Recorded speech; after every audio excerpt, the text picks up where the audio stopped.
Hi, అందరు ఎలా ఉన్నారు? బాగున్నారా? నేనైతే చాలా బాగున్నానండి. ఈరోజైతే ఆగ్రాలో ఎంతో ఫేమస్ అయిన పేటా స్వీట్ చేస్తున్నాను గుమ్మడికాయతో. ఇది మా ఇంటి పక్కనే ఉందండి, అందుకే కోస్తున్నాము. గుమ్మడికాయ అయితే పెద్దది కోసానండి. గుమ్మడికాయ చూసారా, బాగా ముదురుగా ఉంది.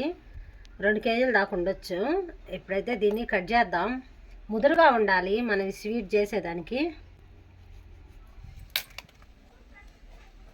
బాగా ముదిరింది, ఇప్పుడు కట్ చేసుకుందాం వీటిని. మనకి స్వీట్ చేసేదానికి గింజ ఇలా ఉండాలి గట్టిగా.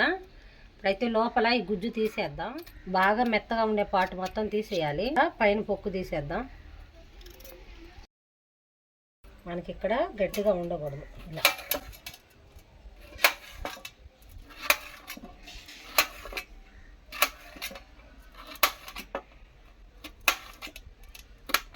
అన్నీ ఇలా కట్ చేసుకోవాలి. చూసారా, అన్నీ ఇలా ముక్కల్లా కట్ చేసుకున్నాను. ఇప్పుడు వీటికైతే ఇలాంటి స్పూన్ తీసుకొని ఇప్పుడు ఇంకొక గిన్నెలో వేసేసుకొని మొత్తం ఇలానే చేసుకోవాలి. అన్నిటికీ హోల్స్ పెట్టుకున్నాం కదా, ఇప్పుడైతే వాటర్ పోసేస్తున్నాం క్లీన్ చేసుకోవడానికి. కిల్లీలో వేస్తారు కదా, ఆ సున్నం వేస్తున్నాను. ఇప్పుడు ఇవి సున్నం నీళ్ళలో వేసాం కదా, ఒక గంట 2 గంటల పాటు పక్కన పెట్టేసేద్దాం మూత పెట్టేసి. నేనైతే 1.5 గంట దాకా సున్నం నీళ్ళల్లో పెట్టానండి.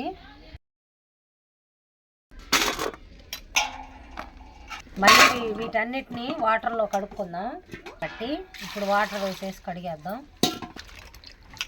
ఇప్పుడు అయితే అన్నిటిని కడిగి పక్కన పెట్టేశాను. ఇప్పుడు స్టవ్ పైన వాటర్ పెడదాం. పైన అయితే నీళ్ళు పెట్టానండి, వీటిని కొంచెం కాగనిద్దాం. నీళ్ళు అయితే కాగుతున్నాయి కదా, ఇప్పుడు ఈ గుమ్మడి ముక్కల్ని వేసేద్దాం. ఇప్పుడైతే మూత పెట్టేద్దాం. ఇప్పుడైతే మూత తీసి చూద్దాం. చూసారా, నేనైతే ఒక 10 నిమిషాలు ఇలా ఉడికించుకున్నాను. ఇప్పుడు వీటిని తీసేసి పక్కన పెట్టేసుకుందాం. అది తీసేసుకుందాం. ఇప్పుడు ఇవన్నీ పక్కన పెట్టేశాను. చక్కెర అండి, స్వీట్ ఎక్కువ వేసుకోవాలి. నేనైతే ఆ ముక్కలకి ఒక 3/4 కేజీ దాకా వేసుకున్నాను చక్కెర. వాటర్ పోసుకుందాం. పాకం ఏమి అవసరం లేదండి, రానవసరం లేదు. చక్కెర బాగా కరిగిపోతే చాలు. ఇప్పుడైతే గుమ్మడి ముక్కలు వేసేసుకుందాం. ఇలా చక్కెరలోనే ఉడికించుకోవాలి మనం గుమ్మడి ముక్కల్ని. ఇప్పుడైతే చక్కెర బాగా దగ్గర పడిందండి, ఇలా ఉంచేసుకోవాలి. ఇలా 12 గంటల పాటు ఉంచేసేయాలి పక్కన. చాలా చూడండి ఎలా ఆరిపోయాయో. నేను 12 గంటల పాటు నానబెట్టాను.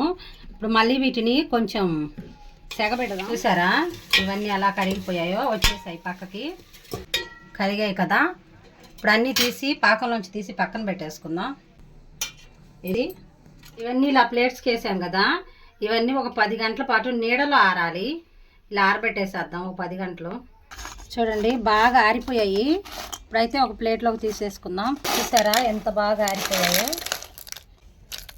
అయితే రెడీ అయిపోయింది. టేస్ట్ కూడా చాలా బాగుంటుంది. పేటా స్వీట్ ఆగ్రా ఫేమస్ అయిన పేటా స్వీట్ మనం కూడా తయారు చేసుకోవచ్చు ఇంట్లో. ఓకేనా? నచ్చిన వాళ్ళు ఓకే అండి. మా వీడియోస్ కనుక నచ్చినట్లయితే లైక్ చేయండి, షేర్ చేయండి, సబ్స్క్రైబ్ చేసుకోండి.